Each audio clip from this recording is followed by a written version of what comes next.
You know what's a very hard path to walk? Love. Love is a hard path to walk. Does that seem contradictory? Love is supposed to make you feel good. It's supposed to make you happy. So how in the world could I reach the conclusion that love is a hard path to walk? Well, it's simple. Love isn't about you. Love is about someone else. Your connection to them, your sacrifices for them. But there is somewhat of a selfish point in love because humans are flawed. Or perhaps the hardship of love is due to the selfishness of humans. Being imperfect, we can't help but think about the scary future. What if it's not right? What if it's wrong? What if I get hurt? These topics are something we all think about. I'm sure you're thinking about it too, random viewer suddenly identifying with the voice on the screen. Love is hard, but it's worth chasing. Maybe you confess to someone, or maybe you're afraid that your choices are wrong. I'm not here to make that decision for you, just to tell you that you're not alone. Everyone who has ever pursued love has to fight for it. Madara once talked about dualities, and one that he mentioned was the inevitability of pain within love. The Uchiha were painfully aware of that. No Mangekyo user ever didn't understand it. And while I might bag on it sometimes, Sarada's way of awakening her Mangekyo made a lot of sense. Not hatred. Hatred doesn't awaken the Mangekyo. Pain born from love does, and Sarada witnessed that. Love is hard, and maybe that's the story I want to tell today. So how about we get into it? Welcome to the Amagi. Before we begin, only 25% of our viewers are subscribed, so if you're a fan of the video, please like and double check if you are subscribed. And with that out of the way, let's get into the video.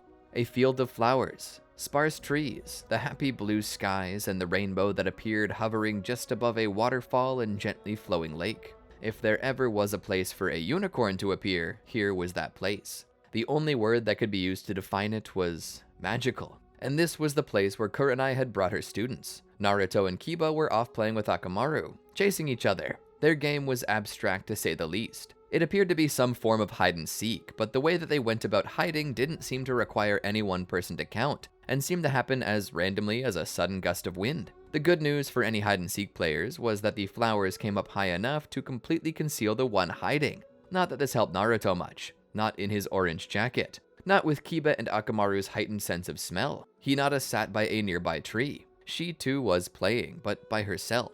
Not like the others. She had brought with her a favored doll that she was currently brushing the hair of. It was here that Kurenai remembered the truth of the matter. Her students were still children. As capable as anyone else, they were still kids who liked to do things that kids did.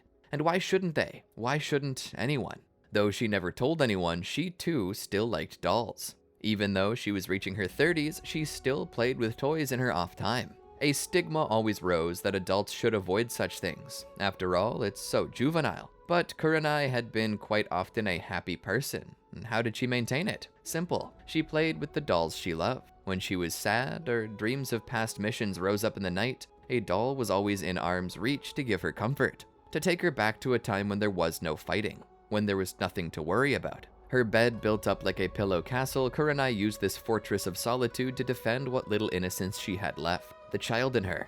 Perhaps the world would be a happier place if adults still played with toys. If children, while gaining responsibility, honor, and dependability as all adults must have, could continue to be the children that they wanted to be.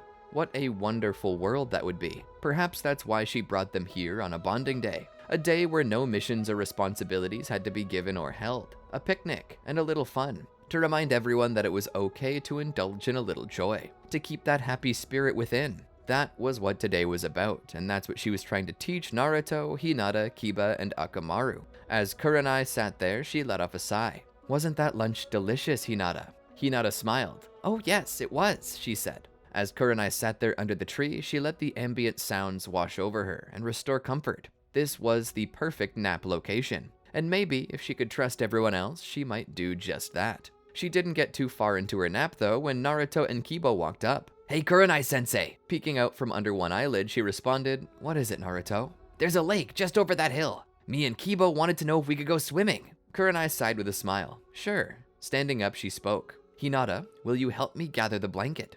Hinata nodded with a smile. She stood up and began to fold the towel with Hinata's help and placed it into the basket. Walking over the hill, they found the lake. Naruto and Kiba were already running toward it, throwing off their shoes, shirts, and everything else save their boxers. Hinata's face turned red as she let out a yelp of surprise. The boys jumped into the water cannonball style, sending water flying. Kurenai sat down by the bank of the water as Hinata took up a place beside her. Naruto would jump on top of Kiba, forcing him underwater, which Kiba would quickly turn back on Naruto with all the rolling swiftness of an alligator. Naruto's head was under while his arms were flailing. Kiba eventually would let Naruto up with a laugh as Naruto coughed something fierce, having strangled a bit on the water. "You two be careful," Kurenai shouted. "These two would kill each other for fun if we weren't around, wouldn't they?" Kurenai asked. Looking over, she saw Hinata focus deeply on brushing her doll's hair, her cheeks as red as before. Kurenai understood what she was feeling. She had once been Hinata's age, and many a time been in that same position. She smiled at her. "You enjoy dolls, Hinata?" Kurenai asked, trying to get Hinata's mind focused on something else. "Yes, sensei, I love them."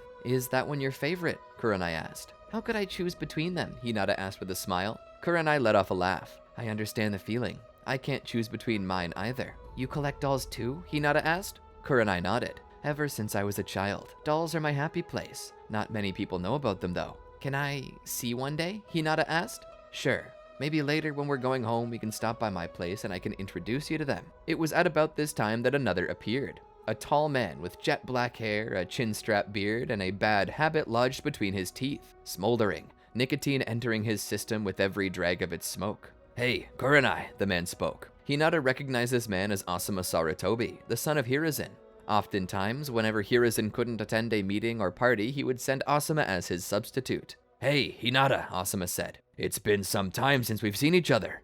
You've grown quite a bit. That adorable little girl is finally becoming the woman her father always knew she could be," he said with a smile. Hinata smiled back at this compliment. "It's so nice to see you, Lord Sarutobi." "Just call me Asuma," he said. He looked at Kurenai. "You ready to go?" "Go?" Kurenai asked. "Yeah, we were supposed to catch a movie together. Don't tell me you forgot." Kurenai looked away in shame. Actually, Asuma let out a sigh that evolved into a groan. "I was looking forward to it, though." "I'm sorry, Asuma. I wish I could, but I have a responsibility to my students. I can't just ditch them."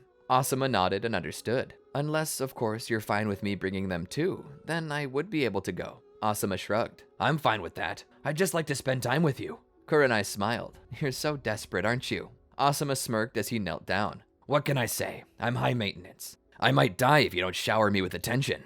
Their lips touched ever so slightly. "All right, we can go." She then called out, "Naruto, Kiba, come to the shore. We're heading to the movies. Asuma's treat." Asuma's eyes widened. "They're your students, aren't they?" Kurenai looked up at him with a sly smirk. "Yes, but this is your idea." Asuma groaned again. "Yeah, I'm gonna pay for it," he said. Naruto and Kiba came back to shore where they took some towels and dried off, putting their outfits back on. "What are we gonna go see?" Naruto asked. "The Exorcist." Kurenai elbowed him. Asuma chuckled. "We're gonna see a nice little animated movie about two robots." "Is it an action movie?" Kiba asked. "It's got some exciting moments, yes." "Rock on!" Kiba shouted. Stuffing Akamaru under his hood because he wasn't sure if the theater would allow in pets, he was ready to go.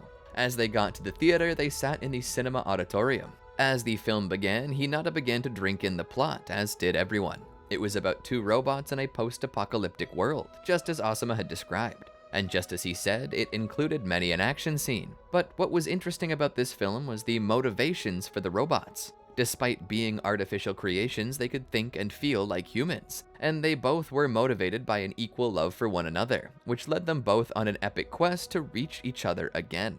It was a story filled with warm moments, heartbreak, and the joy of love, especially when one of the robots, wounded, seemed like it might shut down forever. But thanks to the other robot sharing half of its power core, the wounded one came back to life. Hinata cried during this scene, and who could blame her? Half the auditorium was in tears. Hinata looked to the right to see Kurenai leaning on Asuma's shoulder. Every so often, they would sneak a silent kiss, especially during the scenes involving the two robots' love. Looking back to her left, Hinata spotted Naruto, whose eyes lit up every time he saw a laser fired from the robot's weapons. Hinata also wanted to lay her head on his shoulder, just as Kurenai and Asuma did, but she wasn't sure of his reaction. Would he understand? Would he care? She, at the very least, wanted to reach out and grasp his hand, but she couldn't. Every time she mustered the courage to try, it went back into the bucket for another handful of popcorn. As the film came to an end, the five of them went out to eat, where they each had a wonderful meal until the sun set. As they all began to make their way home, Naruto stopped and asked if Hinata were coming, but Hinata said she would catch up with him later,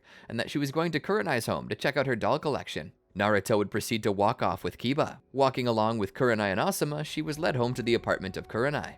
Asuma made his way to the couch, where he laid out on it and lit up another cigarette. Kurenai would welcome Hinata in and speak. "My doll collection's in my room." Leading her back, she would show her. Hinata's eyes widened with a certain brightness as she witnessed the various different dolls from different ages. Some were very old, dating all the way back to the era of the Warring States period. "This one is my favorite," Kurenai said as she picked it up. "This doll was given to me by Lady Biwako. It was her personal favorite doll during her time. This was actually a gift to her from the first Hokage after she got the crap scared out of her by Madara." Kurenai let out a bit of a laugh. "Funny story. Madara was only trying to help her up when she tripped, but his demeanor looked like Satan himself coming to take her soul, which caused her to cry. I honestly feel bad for Madara in that moment.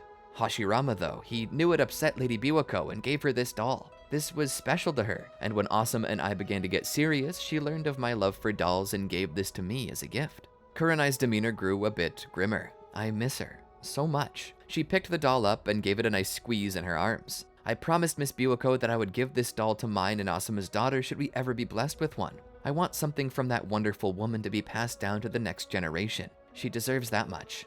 Hinata gave a solemn smile of understanding. "Miss Kurenai, can I ask a question?" "What is it, Hinata?" Hinata took a moment to formulate a response.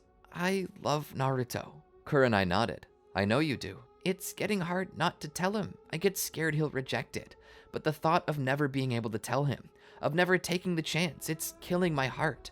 I can't take it anymore." "That's good, Hinata. Your heart is urging you to jump on something. Go for it. Follow your heart." "But I'm scared," Hinata said. "I don't know how to tell him or what to do." Kurenai nodded. "I understand." She took a deep breath. "I was in the exact same position as you when I first started chasing Asuma." "What did you do?" Hinata asked. "I decided to take him out for some fun. We had a great time together. And then, as the night came to an end, I explained to him in a calm manner that I deeply cared for him, and that my love for him extended past platonic. I wanted to consider a future with him." "What was his reaction?" Hinata asked. "He accepted it."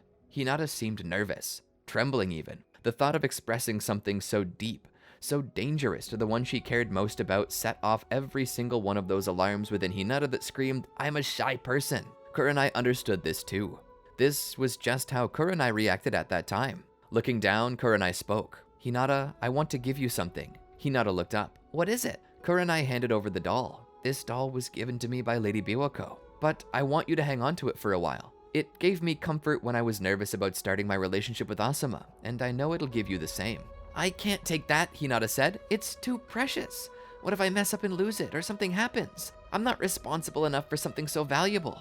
Kurenai spoke. "The fact that you tell me this from the start tells me that you are." She put the doll into Hinata's arms. "Hinata, I care about you a lot. This doll, I'm giving it to you because I see you like a daughter. You mean so much to me. I want you to have this doll because you need it. Biwako gave it to me as a comfort back when she was my mentor, and now I give it to you as a comfort.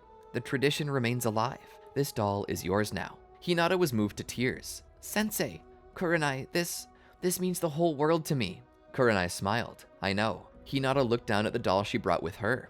"I want you to hold on to this doll for me," she said.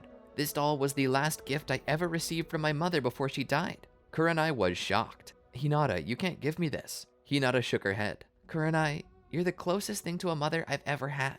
I want you to hold on to it for me because I care about you." Kurenai herself was about to cry. She smiled. "I will, Hinata. I'll put her in a place of honor, and if ever, at any time you desire her back, say the word and I'll return her. The fact you would even let me hold on to a gift so precious is plenty enough to tell me how much you care. So promise me this.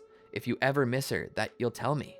"I will, if you promise me the same about this doll," she said, referring to the one in her arms. Kurenai smiled. "I will." Giving each other a hug, Hinata stood and spoke. "I think I'll head out now. I'm sure my father's missing me." Kurenai smiled. "Have a safe trip, Hinata, and remember what I said." Hinata nodded. She left Kurenai's apartment and began to make her way home. As she walked down the street, she continued to think about what Kurenai had said, about everything she had experienced that day. As she laid in bed, looking up at the bright white moon, that celestial body that stood sentinel for her, the white orb like the Byakugan of her ancestors staring down upon her, she found sleep a hard thing to come by, as the dreams of her heart fled from her. Hinata would wake up the next day and sit at the table, eating her Nearby was Naruto, scarfing it down as Hiyashi waited not far from them, reading the newspaper. Today was a weekend. It was Saturday, and that meant that they had the day off to do as they pleased.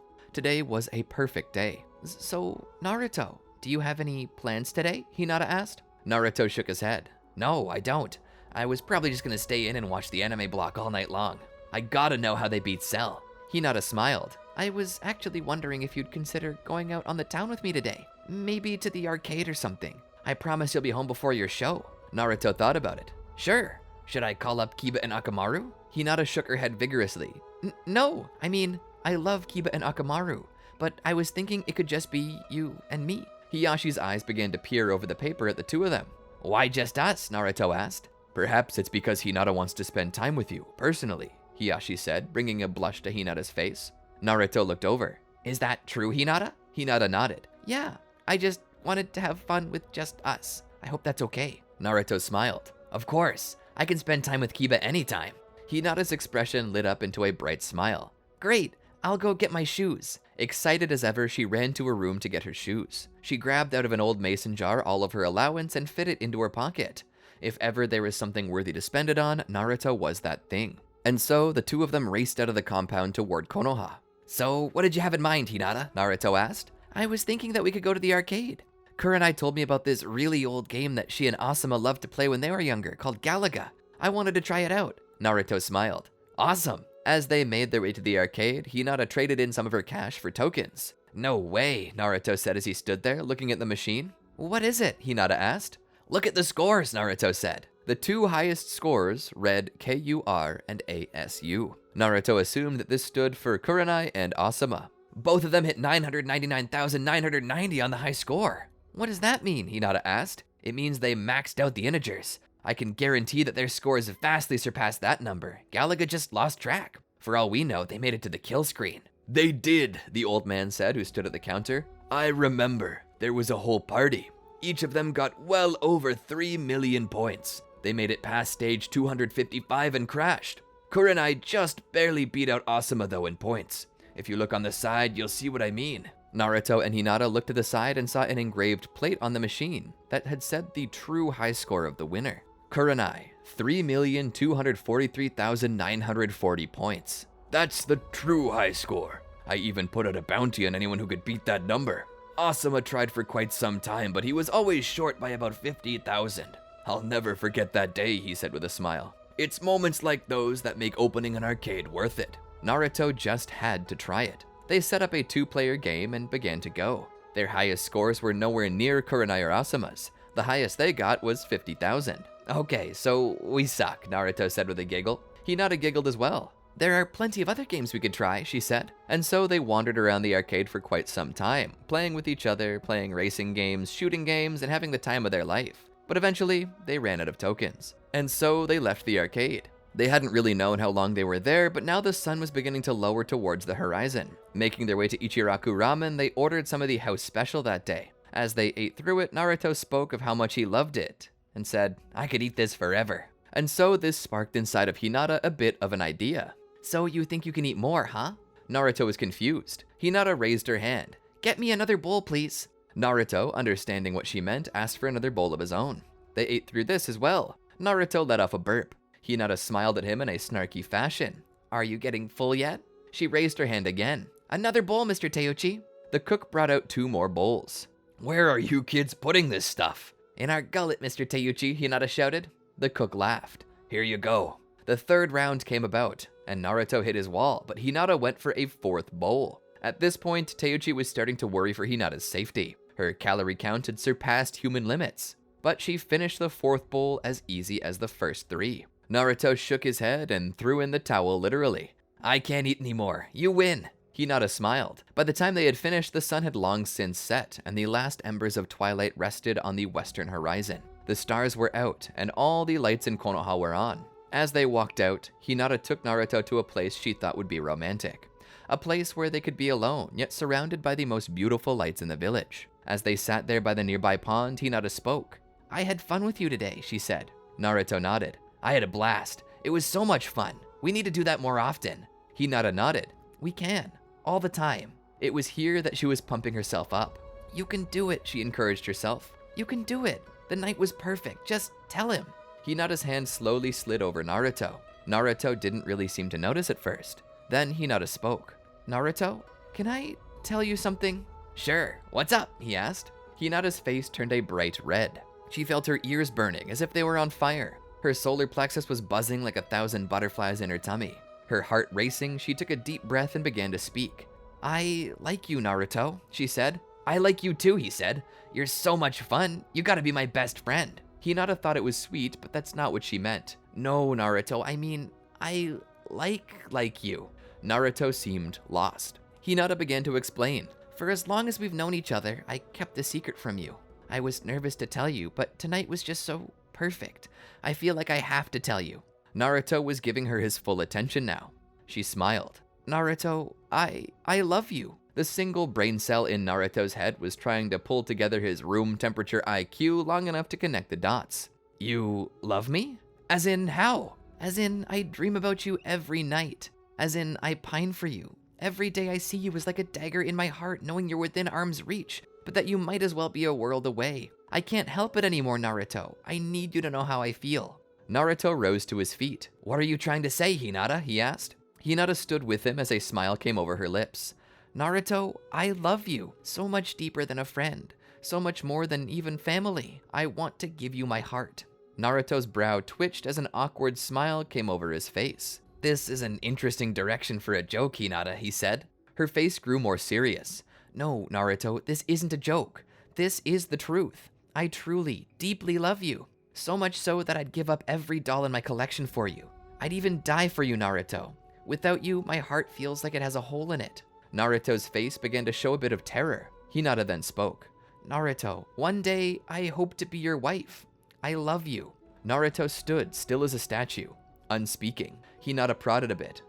What do you think about me? Naruto suddenly pulled his hands back. Hinata was startled a bit. The look in Naruto's eye was one of pure fear, utter terror. His heart was pounding, but for a totally different reason. Turning back, he ran down the dock, away from her, leaving her at the edge of the pond.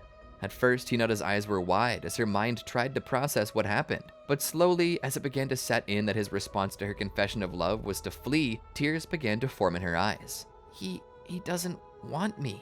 Tears began to stream down her cheeks as she started to cry. Naruto ran through the village, past people knocking into others, stopping in an alleyway, his back against the wall. He tried to catch his breath. His heart was racing, as was his mind. He tried to process the information in hopes it would quell the panic attack he was having. What should he do? What could he do? Kiba was at home, laying on his bed, Akamaru resting on his chest. He popped some jelly beans into his mouth as he watched the epic final clash between Gohan and Cell. As the two Kamehameha waves clashed, he heard the doorbell ring. He was too engrossed in his show to care. Let them wait. Kiba! Sume's voice called out. What? Kiba shouted back. Answer the door. Let Hana do it. I'm busy. Kiba, get off your ass and open the door. With no other choice, he put Akamaru on the floor and got up. If I miss the ending, I'm gonna kill something. He went to the door and opened it. What do you want? Seeing his teammate, he spoke. What? Naruto? Naruto looked like he was on the verge of tears. Is something wrong? Kiba asked. Can I come in? Who is it? Sume demanded. It's nobody, Mom. Sheesh. He looked at Naruto. Come in. He led him to his room where the show was just now reaching its end. Damn it, Kiba said. What happened to Cell? Naruto no longer cared about the show. Sitting down on the bed, he spoke. I need to talk to you, Kiba. I don't know what to do. What happened? Where's the body? Kiba asked. I know a good place to hide it. It's not that, Naruto said. It's Hinata. What about Hinata? She confessed to me. Confessed? Kiba asked. Confessed what? That she loves me. Kiba began to smirk. So, nothing new has happened. Something very new has happened. Naruto, if you honestly didn't know she loved you, then you're stupider than I give you credit for. I didn't know, and now she wants us to... Kiba shook his head. And what's wrong with that, Naruto? Hinata's a wonderful girl. I'd kill to have a GF like that.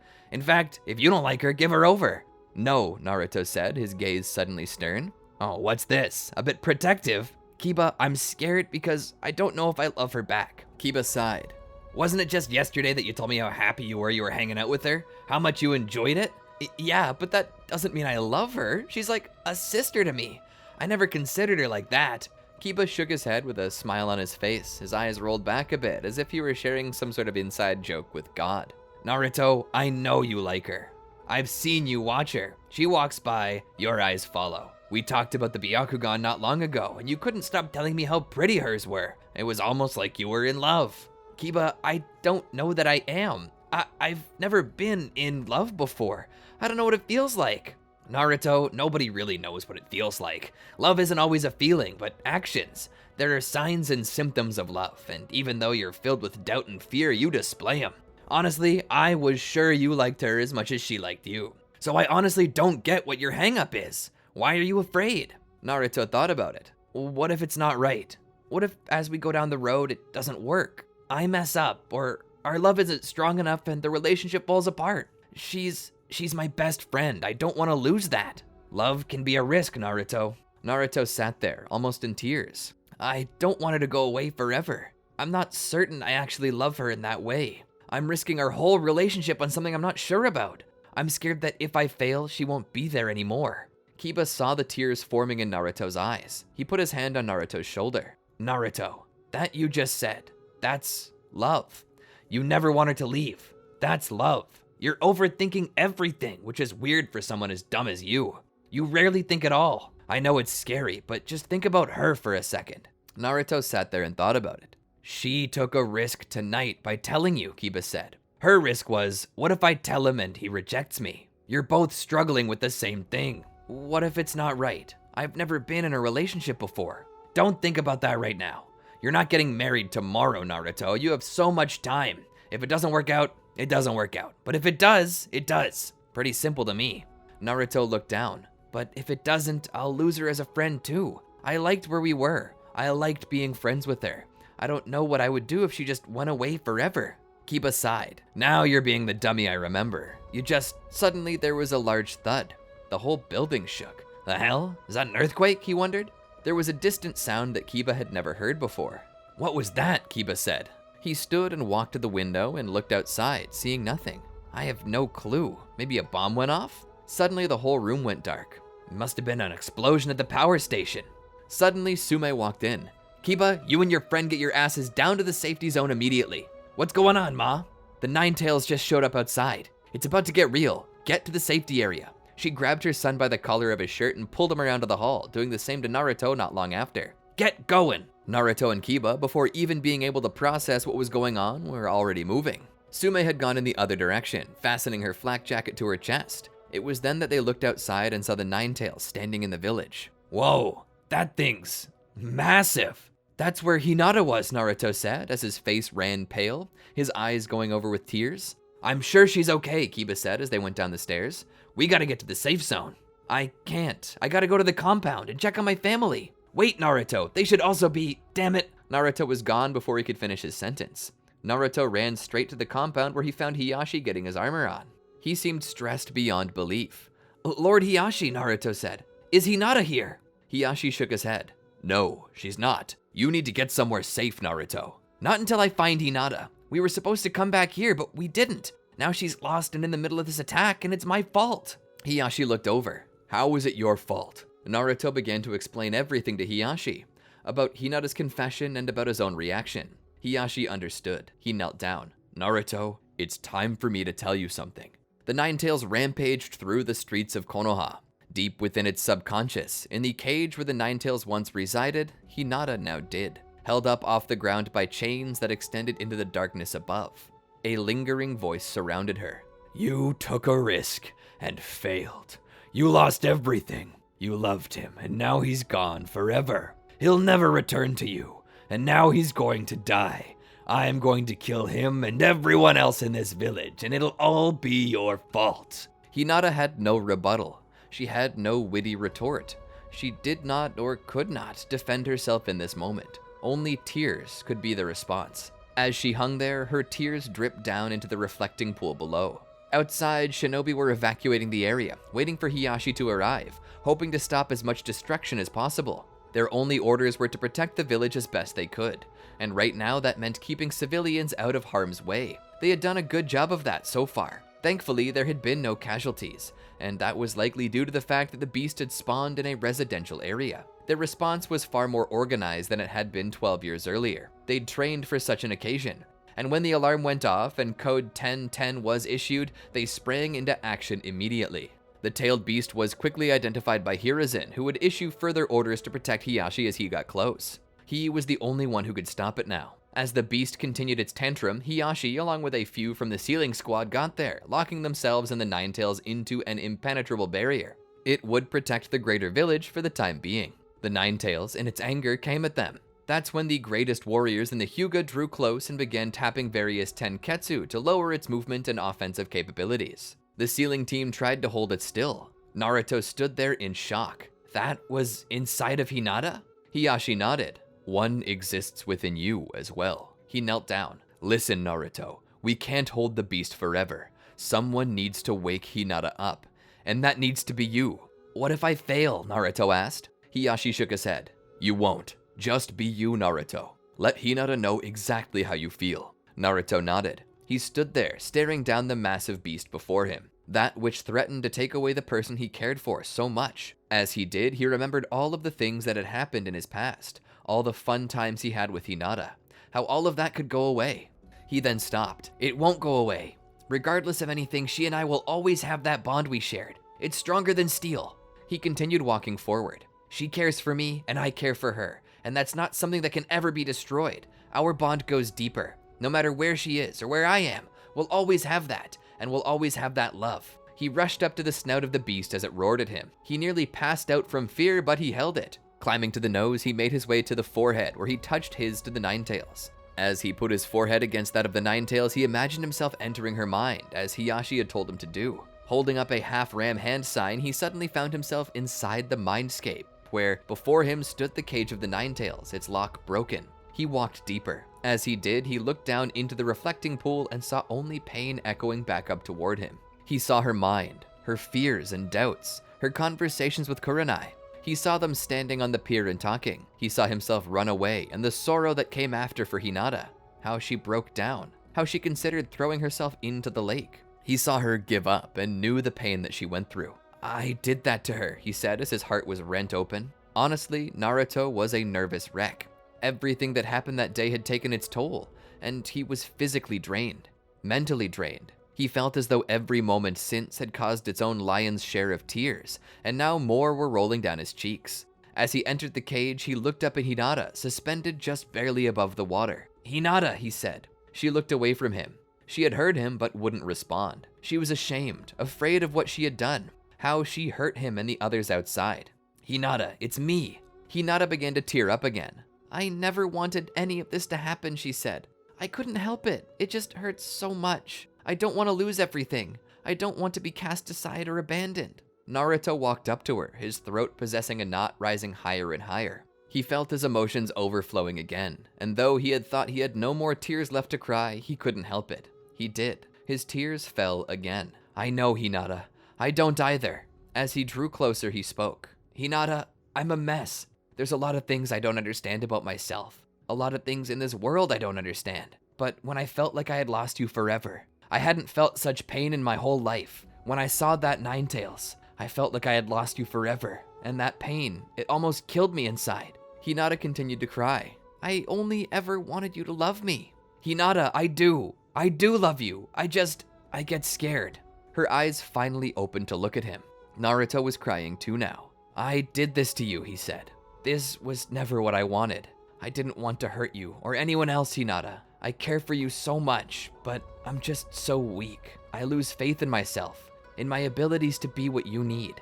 I'm afraid sometimes that I'm not good enough. I'm afraid that I don't love you, not because I don't, but because I don't even know what love is. All I know is that when you were gone, I wanted to die.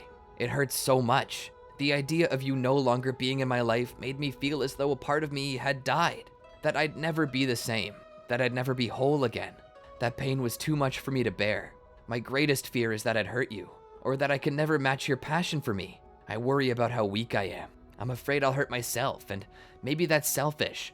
But a friend told me that because I'm scared to lose you forever, it means that I do love you, that I truly do, even if I don't understand it. I don't know what our future has in store, and maybe our future is set in stone. Maybe it's all but decided.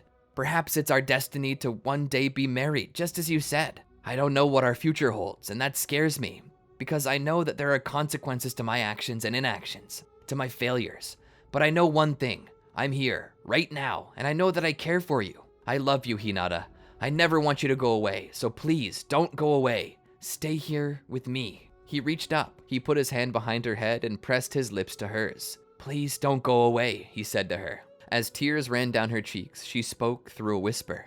I love you, Naruto. I always will. I will never leave you. And in that moment, the chains snapped. She fell into his arms. He knelt down, hugging her. And a moment later, when they opened their eyes, they were back in reality. Surrounding them was the sealing team and the Hyuga. Hiyashi smiled. Good job, you two. After this, Naruto stayed nearby as the sealing team reinforced Hinata's seal, replacing the broken one with a stronger one, something they would eventually do for Naruto as well. Thankfully, due to the quick response, nobody died, but the fear and paranoia this attack brought reawakened old scars, and planted new ones for those who had not been conscious of the previous attack. The only upside was that Konoha's citizens grew more confident in Konoha's ability to defend themselves from such an attack in the future. Kurenai was the first to see Hinata and Naruto after the attack, coming straight to the Hyuga clan compound. Hinata, are you okay? She asked.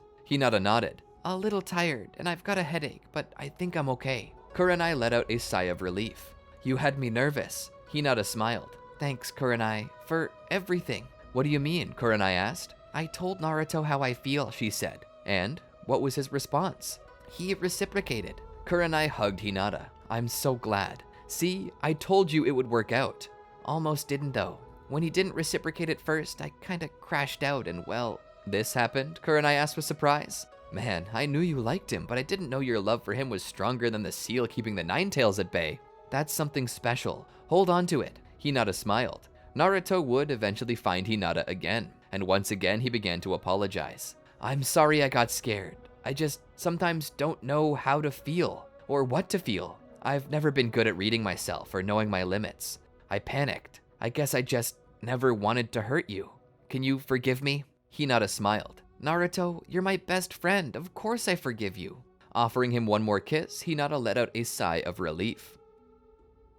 The road of love is a hard one to walk, filled with highs and lows. Doubts abound, and worry about the pain brought about from failure propagates. But this is nothing new. From the day man started to fall in love, love has always been a battlefield, one where hearts live and die, a place where blood, sweat, and tears are poured out. But in the end, the old saying is true. It would better to love and lose than to have never loved at all. And while it may not always seem as such, love, when true, is worth fighting for, worth dying for.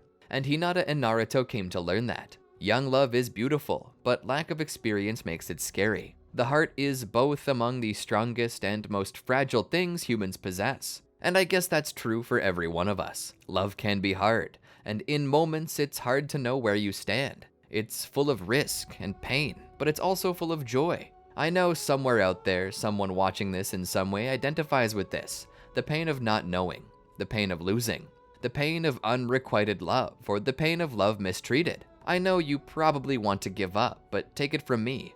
While love can be hard, all things worth doing are hard. And in the end, the payoff can be extraordinary. Whether this love or the next, don't give up hope. The love between two people is something beautiful and worth chasing. Don't give up on it. Keep pushing and know that whatever happens, we're rooting for you. Anyway, that's enough mush from me. Tell me what you thought about this episode in the comments below. If you liked it, be sure to click that like button and let us know. And if you haven't, be sure to subscribe, as that gives you access to the notifications bell, which will let you know when we drop new content as soon as it happens. And if you're still hungry for more, check out some other great what ifs here. Anyway, until next time, friends, peace out.